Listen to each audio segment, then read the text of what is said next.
आणि बुलेटिनच्या सुरुवातीला बातमी आहे संभाजीनगरमधून आमदार विलास भुमरे नगरपालिकेच्या अधिकाऱ्यांवर भडकले। पैठणमधील अस्वच्छतेवरून अधिकाऱ्यांना त्यांनी सुनावलेलं आहे।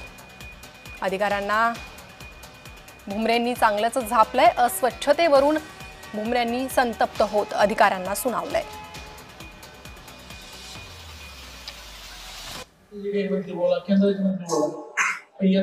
स्वच्छता आपला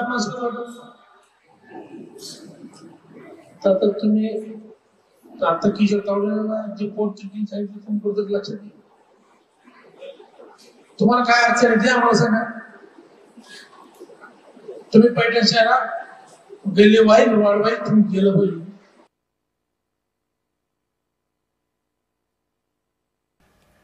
तर पैठणमधील अस्वच्छतेवरून भुमरे आक्रमक झालेले आहे आणि तुम्हाला काय पाहिजे ते आम्हाला सांगा, मात्र काम झाले पाहिजे असंही त्यांनी म्हटलेलं आहे।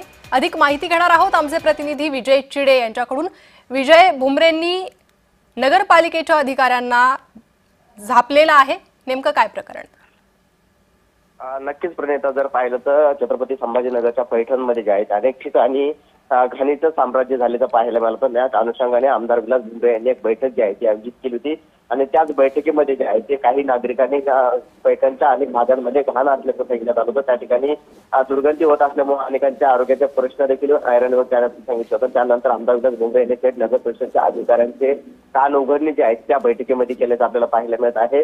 तुम्हाला सांगितलं होतं पैठण शहर हे स्वच्छ ठेवा असं देखील त्यांनी म्हटलं। तर आपलं शहर स्वच्छ असेल तर संपूर्ण देश जो आहे तो स्वच्छ असेल असं देखील आमदार विलास भुमरे यांनी त्यामध्ये म्हटल्याचं पाहायला मिळतं आणि नगर परिषदेच्या अधिकाऱ्यांची चांगलीच कान उघडणी जी आहे ती आमदार विलास भुमरे यांनी त्या ठिकाणी केल्याची पाहायला मिळाली। की पैठणी नाथांची भूमी म्हणून ओळखली जाते, संतांची भूमी म्हणून पैठणची ओळख आहे। मात्र या ठिकाणी जर पाहायला गेलं तर महाराष्ट्राच्या कानाकोपऱ्यातून भाविक जे आहेत ते नाथ महाराजांच्या दर्शनासाठी येत असतात। याच ठिकाणी असं घाणीचं साम्राज्य असेल तर त्या ठिकाणी काय परिणाम होईल असं देखील विलास भुमरे यांनी म्हटलं। त्यामुळे नगर परिषदेचे अधिकारी जे आहेत त्यांची मोठी कान उघडणी आणि जे आहे ते आमदार विलास भुमरे यांनी या ठिकाणी केल्याची पाहायला मिळाली। पैठण शहर जे आहे ते स्वच्छ ठेवा, तुम्हाला अनेक वेळा सांगितलं असं देखील विलास भुमरे यांनी म्हटलेलं आहे। जी विजय, धन्यवाद या सविस्तर माहितीसाठी।